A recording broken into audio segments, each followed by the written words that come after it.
I'm RJ Tolson, author of Zephyr the West Wind, Blood Red Love, and Phrase the Southern Flame. I'm here today to answer some questions from Author's Digest about my book. So, questions are going to be read to me, as I'm currently not anywhere near the people who are interviewing me. So, we'll start with the questions. Why were you inspired to write about this theme? The theme, Zephyr the West Wind, was more like an adventure tale, fantasy adventure. It's different from other stories, I think, which is what grabs people. It starts with philosophical questions like, why are we here? What's the essence of being, not in an intense way, though, a way that we can all connect with, I hope. And I read about it because it's always, I've always questioned it, so yeah. How do you come up with your ideas for writing your story? My ideas. I have no set plot. I just write. I type.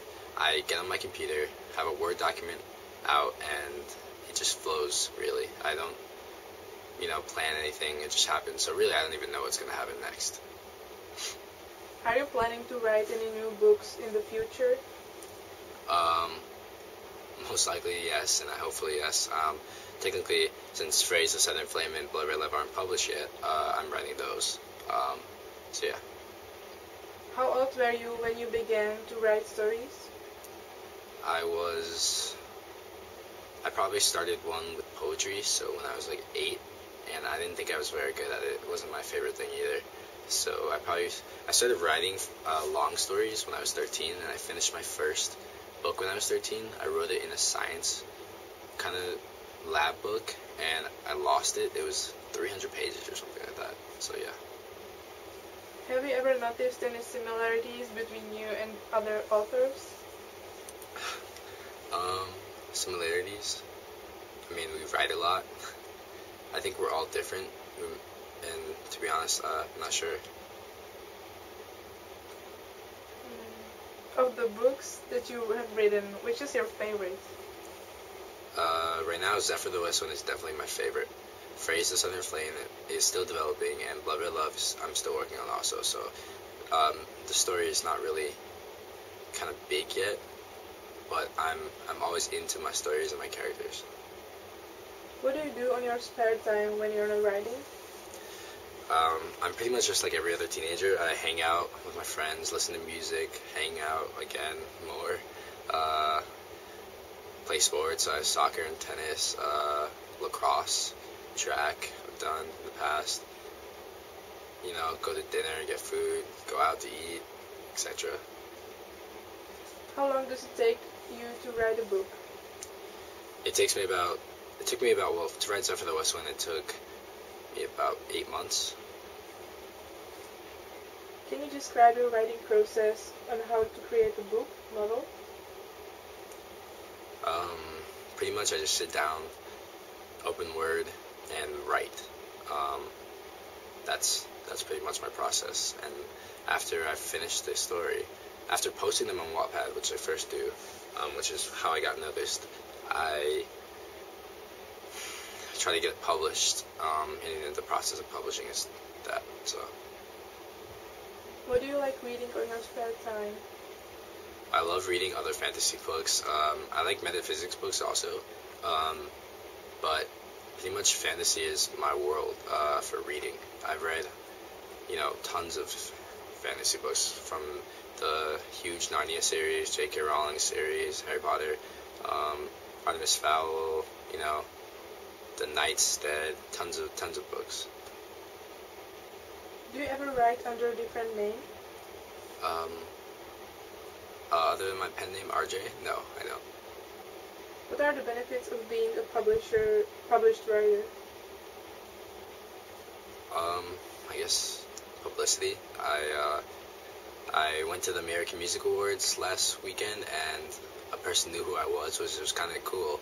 Not for the fame, the fame kind of thing, but more for the fact that I actually got to meet someone who's read my work and liked it.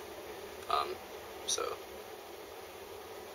Who was your favorite author when you were young? My favorite author when I was young?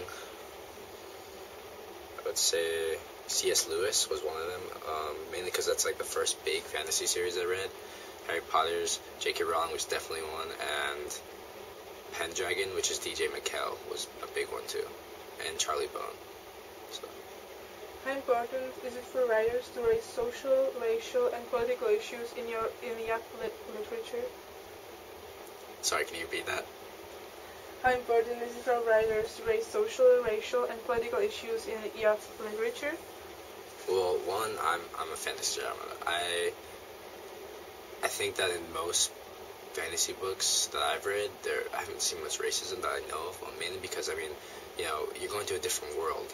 If you can't accept them, vampires, for etc., they're not accepted sometimes and stuff like that. But that's not realism in a way that, at least not that we know of. So I think that it's important to be diverse and not racist and not supremacist.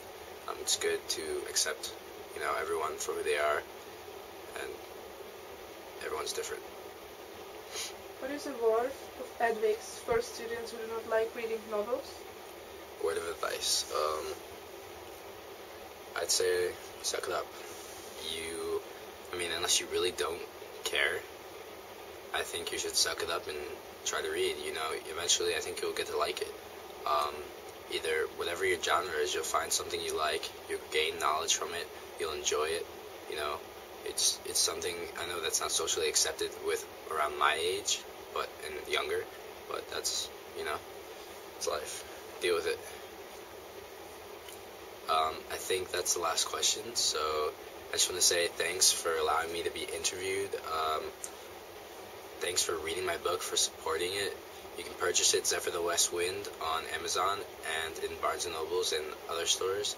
Also, Blood Red Love and Phrase the Southern Flame, the sequel to Zephyr the West Wind, are both online on Wattpad. Visit my website, rjtolson.com. Check out more links, and I just want to say a big thank you to Authors Digest.